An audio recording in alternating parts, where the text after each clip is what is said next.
Exercise 5.6. In this video, we will do all three sums of this exercise. Sum number 1. In a circle with center O, the central angle AOB is 60 degree. Central angle AOB 60 degree given है, radius 12 centimetre है. Centre से लेके circle की boundary तक का distance radius होता है, ये 12 सेंटीमीटर गिवन है. Find the length of code. हमें कोड AB की लेंथ फाइंड करनी है. अब देखिए जो ये ट्राइंगल है AOB, इसमें OA और OB दोनों इक्वल हैं. दोनों क्या है, रेडियस हैं, ये दोनों इक्वल हैं. अगर दो साइड्स इक्वल होती हैं ट्राइंगल में तो उनके अपोजिट एंगल्स भी क्या होते हैं, इक्वल. अब ये दोनों साइड्स इक्वल हैं तो OA के अपोजिट हो गया B एंगल और OB के अपोजिट हो गया एंगल A. रीजन क्या लिखोगे, angle opposite to equal sides are equal. Angle opposite to equal sides are equal. देखो बिल्कुल बेसिक से कंसेप्ट हैं, 7th क्लास में भी था ये आपके कंसेप्ट, वही यहाँ पर यूज होगा. अब देखो एंगल A और B इक्वल आ गए हैं.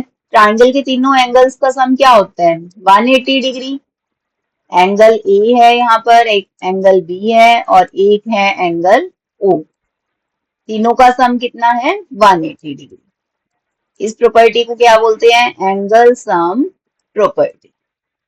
अब देखो बेटा एंगल A और B दोनों इक्वल हैं तो दोनों को हम AA भी लिख सकते हैं, दोनों को BB भी लिख सकते हैं, या फिर आप कोई नया नाम X लिख लो, कुछ भी लिख सकते हो. तो आपकी चॉइस है वो जैसे आप करना चाहते हो. मैंने क्या किया, angle A is equal to angle B है तो मैंने दोनों को A राइट किया. ट्वाइस एंगल A हो गया, 180 माइनस 60 120. अब ट्वाइस एंगल A 120 डिग्री हो गया तो एंगल A 2 कट हो जाएगा तो एंगल A कितने का आ गया, 60 डिग्री. तो एंगल B भी कितने का आ गया, 60 डिग्री. अब देखो angle A, angle B, angle C तीनों ही 60 डिग्री आ गए. तीनों ही 60 डिग्री आ गए तो ट्राइंगल AOB कैसी ट्राइंगल बन गई, इज एन इक्विलेटरल ट्राइंगल. कैसी ट्राइंगल बन गई है, ये एक इक्विलेटरल ट्राइंगल बन गई है. All sides of equilateral triangle are equal. Equilateral triangle की सारी साइड्स क्या होती हैं, इक्वल होती हैं. तो अगर सारी साइड्स इक्वल होती हैं तो AO, OB, AB सब क्या हो जाएगा, सारी ही साइड्स इक्वल हो जाएंगी. क्या वैल्यू आ जाएगी, 12 सेंटीमीटर. तो हमें AB फाइंड करना था तो AB भी कितना आ गया, 12 सेंटीमीटर आ गया. तो हमारे पास AB की वैल्यू 12 सेंटीमीटर आंसर. तो ये हमारा फर्स्ट सम कंप्लीट हो गया. देखो बिल्कुल इजी था. एक एंगल 60 डिग्री, दो साइड्स इक्वल हैं तो अपोजिट एंगल इक्वल, उनकी वैल्यू भी 60 आ गई. तीनों एंगल 60 हो गए तो इक्विलेटरल ट्राइंगल हो गई. ऑल साइड्स भी इक्वल होती हैं, ऑल एंगल्स भी इक्वल होते हैं. ऑल एंगल्स इक्वल हैं तो इक्विलेटरल ट्राइंगल हो गई. सारी साइड्स इक्वल हो जाएंगी तो हमारे पास AB की लेंथ 12 सेंटीमीटर आ जाएगी. आई होप आपको ये सम समझ आ गया होगा. अब हम करते हैं next sum. Let A and B be 2 points on the circle with center O. Centre इसका O है और A और B दो पॉइंट्स हैं सर्कल पर. Are there points X and Y on the circle on the same side of AB such that AXB is different from AYB. X और Y same side लिए हैं AB के, दोनों ऊपर लिए मैंने, आप दोनों नीचे भी ले सकते हो, यहाँ भी हो सकते हैं. तो अगर दोनों सेम साइड हैं तो क्या ये एंगल डिफरेंट हो सकते हैं. जैसे अब मैंने ये बनाया AXB और ये वाला बनेगा AYB. क्या इस केस में जब सेम है, या तो ऊपर है या नीचे है, ये फर्स्ट केस ऊपर का लिया, सेकंड नीचे का लिया, तो क्या ये पॉसिबल है कि एंगल डिफरेंट हो जाए. ये एंगल क्या डिफरेंट हो सकते हैं अगर सेम साइड पे हैं. No, angle AXB can not be different from AYB when X and Y lie on the same side. जब सेम साइड पर हैं तो डिफरेंट नहीं हो सकते. तो क्या होगा, क्यों नहीं हो सकते, क्योंकि एंगल इन सेम सेगमेंट क्या होते हैं, हमेशा इक्वल होते हैं. तो ये पॉसिबल नहीं है. नेक्स्ट देखो, is it true AXB is equal to AYB then X and Y lie on the same side. अगर एंगल्स इक्वल हैं तो क्या ये जरूरी है कि दोनों सेम साइड होंगे, नहीं, ये भी जरूरी नहीं है. हाँ देखो एंगल इक्वल है तो सेम साइड ऑफ सर्कल पर होना जरूरी नहीं है। हाँ, सेम साइड के टाइम भी एंगल्स इक्वल होते हैं, but it is also possible that angle AXB is equal to angle AYB and X and Y lie on the opposite side of AB। और ये कब पॉसिबल है? देखो, AB के अपोजिट साइड लाई कर रहे हैं, एक ऊपर और एक नीचे। AB अगर डायमीटर है तो एंगल इन सेमी सर्कल कितना होता है? 90 डिग्री। तो ये भी 90 हो जाएगा, ये भी 90 हो जाएगा, तो एंगल क्या हो जाएंगे? इक्वल हो जाएंगे। तो इक्वल वाला केस सेम साइड के टाइम भी पॉसिबल है और अपोजिट साइड की टाइम भी पॉसिबल है। तो हम ये कह नहीं सकते कि अगर एंगल इक्वल है तो पॉइंट सेम साइड ही होंगे। दोनों ही पॉसिबिलिटी है, सेम साइड की भी बता दी आपको और अपोजिट साइड्स की भी बता दी। अपोजिट साइड्स कब होंगे? जब AB क्या होगा? डायमीटर होगा। नेक्स्ट देखिए,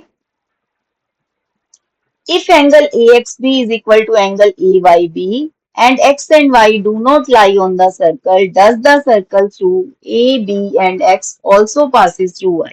एंगल्स इक्वल दे रखे हैं और X एंड Y सर्कल पर नहीं लाई करती। हम एक सर्कल ड्रॉ करना चाहते हैं जो A, B और X में से पास करे, क्या वो Y में से भी पास करेगा? ऐसा देखो बेटा, हमेशा ट्रू नहीं होगा। देखो, दो केसेस ट्रू वाले हैं और एक है कि जिसमें ट्रू नहीं होगा। ध्यान से सुनो मेरी बात। देखो, अगर एक्स और वाई सेम साइड है AB के, अगर एक्स और वाई दोनों सेम साइड हैं AB के, तो क्या होगा? ये ट्रू हो जाएगा कि जो सर्कल AB और X में से पास करेगा वो Y में से भी पास करेगा। ऐसा क्यों है? थ्योरम 10 है ये, देखो। If a line segment AB joining two points A and B subtend equal angle at two other points C and D, यहाँ C and D की जगह कौन से पॉइंट्स हैं? X and Y। अगर इक्वल एंगल बना रहे हैं, that lie on the same side of AB, then four points lie on a circle। अगर सेम एंगल बना रहे हैं तो और सेम साइड पर हैं तो वो चारों पॉइंट्स क्या होंगे? सेम सर्कल पर लाई करेंगे।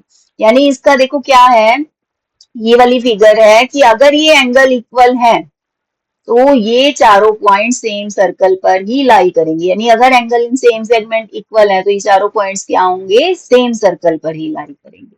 और दूसरा क्या पॉसिबल है? अगर डिफरेंट साइड पर है, एक ऊपर है एक नीचे है, पर दोनों की वैल्यू 90 90 है, तो 90 90 इनका सम कितना हो गया? 180। तो भी ये पॉइंट्स को कौन साइक्लिक होंगे? कौन साइक्लिक मतलब सेम सर्कल पर होंगे। देखो second point, X and Y lie on the opposite side of AB but these are equal to 90 degree. If two opposite angles of a quadrilateral add up to 180 degree, then vertices of quadrilateral lie on the circle. They are concyclic. अगर इनका sum 180 आ गया तो भी ये क्या होंगे? Concyclic होंगे। Next है, कब नहीं होगा कि जो सर्कल ए बी एक्स में से पास कर रहा है वो वाई में से पास नहीं करेगा? कब होगा ये? This is not true when X and Y lie on opposite side of A B and A X B and A Y B are not equal to 90। अगर ये दोनों एंगल 90 90 के ना होते तो इनका सम 180 ना होता, और अगर इनका सम 180 नहीं होगा तो ये फिर क्या होंगे? कॉन्साइक्लिक नहीं होंगे, मतलब चारों पॉइंट सेम सर्कल पर लाई नहीं करेंगे। तो ये दो केसेस आ रहे हैं इसके, ट्रू वाले और एक है फॉल्स वाला। सेम साइड पर हैं तो होगा ही होगा सर्कल पास, अपोजिट साइड पर हैं तो अगर सम 180 हो गया तो पॉसिबल है, और अगर सम 180 नहीं है तो पॉसिबल नहीं है। इक्वल है तो इसका मतलब उनको 90 90 होना पड़ेगा तभी सम 180 होगा। लास्ट सम इस एक्सरसाइज का, फाइंड एक्स। बड़ा सिंपल सा सम है ये। क्या है? A B C D is a cyclic quadrilateral. अब साइक्लिक क्वाड्रिलेटरल क्यों कह रहे हैं हम इसे? क्योंकि all four points lie on the boundary of circle. ये एक साइक्लिक क्वाड्रिलेटरल हो गया। अब सम ऑफ अपोजिट एंगल्स, ये देखो यहाँ हमने बताया भी था कि साइक्लिक कोऑर्डिनेटर, कौन साइक्लिक, इसे भी साइक्लिक कोऑर्डिनेटर ही कहते हैं कि अगर एंगल्स का सम 180 हो गया तो कौन साइक्लिक होता है। और अगर चारों पॉइंट सर्कल की बाउंड्री पर लाई कर रहे हैं तो एंगल्स का सम, अपोजिट एंगल्स का सम कितना होगा? 180। Sum of opposite angles of cyclic coordinator